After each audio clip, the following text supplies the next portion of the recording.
नमस्कार, मेरा नाम है मीनाक्षी रजत और आज बात जस्टिस यशवंत वर्मा की।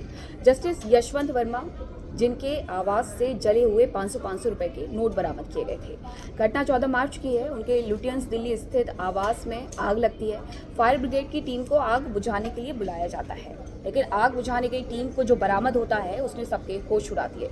दरअसल उनके आउट हाउस से 500 रुपए के जले हुए नोट बरामद किए जाते हैं और वो नोट इतने भी नहीं थे जिन्हें गिना जा सके। वो नोट बंडलों में नहीं थे, बल्कि वो नोट थे बोरियों में। वो नोट बोरियों में भर करके रखे गए थे, जो कि जल गए थे क्योंकि आउट हाउस में आग लगी थी। लेकिन जैसे ही ये घटना सामने आती है, कहीं ना कहीं सबके होश उड़ जाते हैं कि एक दिल्ली हाईकोर्ट के जज के घर में आखिरकार पैसों से भरी हुई बोरियां कर क्या रही हैं। अब इन्हीं जस्टिस के खिलाफ मॉनसून सेशन में हो सकता है कि महाभियोग प्रस्ताव लाया जाए।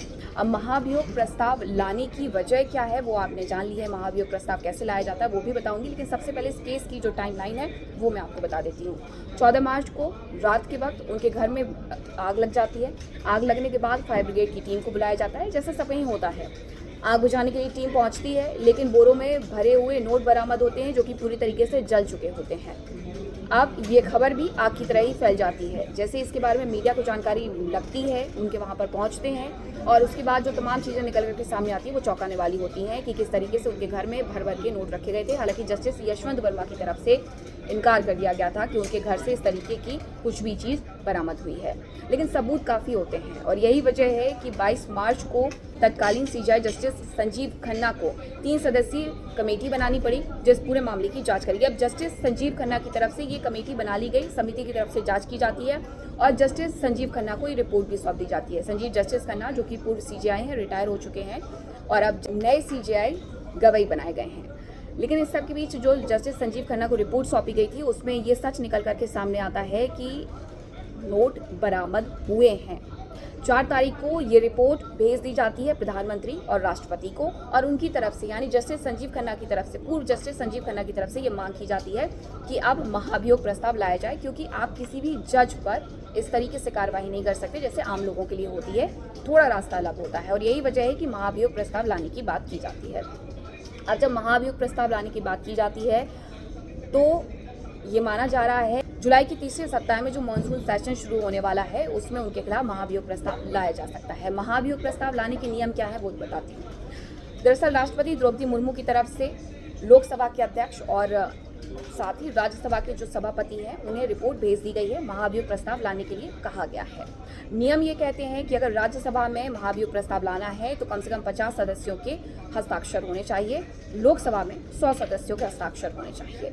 हालांकि विपक्ष की तरफ से ये कहा जा रहा है कि उनसे अभी इस बारे में कोई भी बातचीत नहीं की गई है, लेकिन अभी क्योंकि वक्त है तो बातचीत हो सकता है आगे की जाए, क्योंकि सदन में, दोनों ही सदनों में दो तिहाई बहुमत होना बेहद ज़रूरी हो जाता है। 2 तिहाई बहुमत चाहिए तो बातचीत करनी भी होगी, साइन करवाने भी होंगे। 2 तिहाई बहुमत अगर साबित हो जाता है तो उसके बाद महाभियोग प्रस्ताव ला करके जस्टिस यशवंत वर्मा को उनके पद से हटाया जा सकता है। जस्टिस यशवंत वर्मा को पद से हटाने के बाद उन पर फिर उसी तरीके से कार्रवाई की जाएगी जैसे आम लोगों पर होती है, यानी FIR दर्ज की जाएगी। लेकिन इस पूरे मामले में आपको याद होगा कि इलाहाबाद हाईकोर्ट में जब उनका ट्रांसफर किया गया था, क्योंकि जस्टिस यशवंत वर्मा से कहा गया था या तो आप अपना पद छोड़ दीजिए या फिर आपको ट्रांसफर किया जा रहा है। उन्होंने पद छोड़ने से तो साफ इनकार कर दिया था। अब उन्हें कहीं ना कहीं जब ट्रांसफ़र किया गया तो इलाहाबाद हाईकोर्ट में भी बार एसोसिएशन की तरफ से ज़बरदस्त हंगामा किया गया था।